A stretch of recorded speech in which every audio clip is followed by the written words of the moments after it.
2,000 కోట్ల ఫీజు బకాయిలు ఇప్పటికీ బకాయిలు ఉన్నాయి. కొత్త స్కాలర్షిప్ సంబంధించినటువంటివి ఏవి ఇప్పటికీ యాక్సెప్ట్ కాలేదు. ఇప్పటికే చాలామంది విద్యార్థులు దాదాపు 13 లక్షల మంది విద్యార్థులంతా కూడా స్కాలర్షిప్స్ రియంబర్స్ సమస్య పైన చాలా తీవ్రమైనటువంటి సమస్యలు ఎదుర్కొంటున్నారు.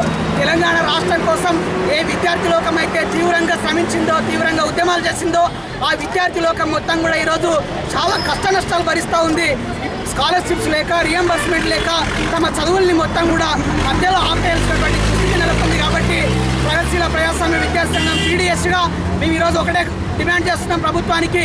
తెలంగాణ ఉద్యమం కోసం లాఠీలు ఎదుర్కొన్నాం, తూటాలు ఎదుర్కొన్నాం, జైళ్లలో గడిపాం. మేము మా త్యాగాల మీద అధికారంలోకి వచ్చినటువంటి మీరు ఈరోజు విద్యార్థి లోకానికి, విద్యార్థి సంక్షేమాన్ని మొత్తం కూడా మర్చిపోయి ఉన్నారు. కాబట్టి వెంబడే ఏదైతే రాష్ట్ర బడ్జెట్లో ప్రత్యేకమైనటువంటి స్కాలర్షిప్స్కు, రియంబర్స్మెంట్కు ప్రత్యేక బడ్జెట్ కేటాయించి బకాయిలు మొత్తం విడుదల చేయాలి.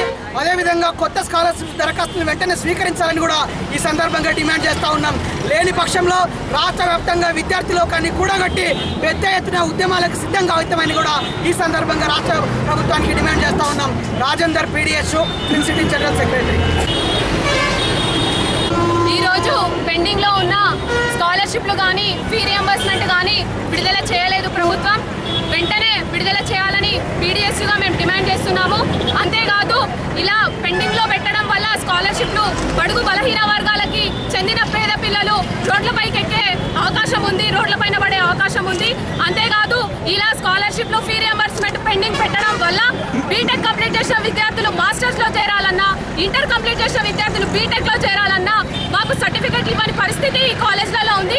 కాబట్టి వెంటనే ఫీ రియంబర్స్మెంట్, స్కాలర్షిప్లు విడుదల చేయాలి. ఏదైతే మేము తెలంగాణ ప్రభుత్వాన్ని కొట్లాడి మా ప్రాణాలు త్యాగం చేసి ఈ తెలంగాణ ప్రభుత్వాన్ని సాధించుకున్నాం. మేము కొత్త బడ్జెట్లు అడగలేదు, కొత్త స్కాలర్షిప్లు అడగలేదు. ముందు ఏవైతే ప్రభుత్వాలు ఉన్నాయో ఆ ప్రభుత్వాలు మాకు ప్రొవైడ్ చేసిన బడ్జెట్ విధంగానే ఇప్పుడు స్కాలర్షిప్లు మేము మిమ్మల్ని డిమాండ్ చేస్తున్నాము. ప్రత్యేక రాష్ట్రం సాధించుకున్న తర్వాత కూడా లక్షలాది మంది విద్యార్థులు రోడ్డుపైకి ఎక్కడం అనేది దారుణమైనటువంటి విషయం. మా పోరాటానికి ఫలితం లేకుండా ఉంది.